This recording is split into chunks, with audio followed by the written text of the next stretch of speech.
professor of integrative medicine in this country, largely as a consequence of his own initiatives, bridging the gap perhaps between conventional medicine and what we call alternative therapies in some respects, and noting the sense of oneness. Please know that you can choose happiness. We've learned that we are 50% determined by our genes. It's called our set point. Another 10% is our circumstantial self, situational self. That's 60%. The other 40% is your free choice. And if you choose something, you alter, in fact, the product of your genetic makeup. Choice is powerful. So I'm asking you, choose happiness. I studied medicine to find out about wellness and happiness, and this is a medical opinion. It says, you've got a rare condition called good health. Frankly, we're not sure how to treat it. So that's the... And I started studying medicine 30 years ago, and thought I'd learn the most about having a good life, how to be well, and realised, well, medicine taught me a lot about illness, but not much about wellness, and it took me 30 years at uni to then come to really understand and create wellness as an academic discipline, which I'm doing at the moment. But and there's this debate going on actually at the university, because is wellness a discipline or is it a trans discipline? Because it actually incorporates all the other disciplines. I mean, wellness is not just about health science, it's about business practices, it's about design, it's about everything we do in the world. It's town planning and architecture and product design, as well as business practices. So it's all related. So it's actually a trans discipline. So what is wellness? There's a lot of different definitions. Harmony between internal and external worlds is a very simple and practical one. When your inside and outside are in harmony. It's when you look, feel, perform and stay well. So wellness implies you're actually feeling good, but also you're going to live a long time. It's the constant, conscious pursuit of living life to its fullest potential, which means it's constant, it's happening all the time. It's not like you've achieved it, and it's conscious. Wellness is actually a product of the mind. It's also being fully present in the moment so that your actions flow naturally and authentically from the deep inner well of your being. That point of namaste, that's the inner well of your being. When you act from that point, you are well and you're authentic. You're authentic self when you're coming from that point. And it's also when you experience the greatest fulfillment and enjoyment from life and achieve the greatest longevity. So being well, you will naturally have the greatest capacity to be happy. But if you look at the field of happiness research at the moment, and there's a whole field now of positive psychology, really following from Martin Seligman, who realised like in medicine, I knew a lot about illness. He knew a lot about depression and psychopathology. He didn't know anything about positive psychology. And he talks about getting people from -10 back to 0, when positive psychology is about getting people from 0 to +10. The same with medicine, getting people from illness back to 0 to nothing. That we want to get people from 0 to +10.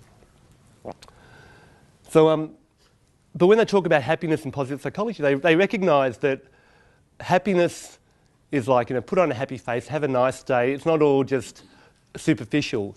To be, fulfillment is a better word, or to flourish is a better word, because being happy, and Carl Jung talks about this, also implies the ability to actually be sad, equally sad. You can't go through your life just experiencing one end of the spectrum. Now, you can choose which part of the spectrum you're going to experience. But if you want to increase your capacity to live, well, then you're going to increase your capacity to live happy or sad. And what I'm going to posit to you today is actually your happiness is actually a choice. But wellness, and when we look at wellness, it's actually multi-dimensional. There's not one factor in it. There are multiple factors. One of the challenges of wellness as an academic discipline. It's physical, psychological, sexual, emotional, social, cultural, spiritual, educational, occupational, financial, environmental, ethical, political, and existential. All of these things can make you happy or sad. And if any one of them is making you unhappy, then you're not happy. So you have to be kicking on all these dimensions actually to be happy. Just like your body, every part of your body can give you pleasure, or any part of your body can give you pain. It doesn't matter which part of your body, your little toe or your ear, is giving you pain. If you've got pain, you've got pain. It affects your whole being. Now, there are things that bring us down. No matter how high up we are, there are things that upset us. There's financial pressure, there's accidents, there's injury, there's illness, there's social problems, there's, you name all the stresses in life. Just watch the news and you'll find them, or look at your bank balance or your relationships or your family things. There are things that cause us stress. And that's what a lot of medicine focuses on. It's a lot of what psychology focuses on, all the stresses in our life, and how do we reduce the stressors or increase our capacity for stress.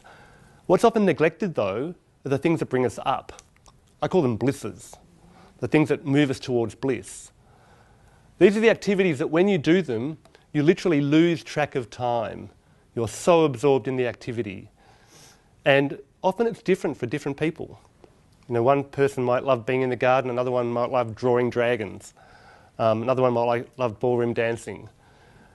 But a focus on blisses can really take the focus away. If you're looking up, then you're not looking down so much, even no matter where you are at. And when you focus on the bliss, actually the stresses don't become so important. There's a story from Swami Satchidananda when he was asked what's the difference between illness and wellness. He went up to the board, just circled the I in illness and the we in wellness, and sat down. And that's another thing. Often when you're ill, when you're looking down at the stressors, it's all about me.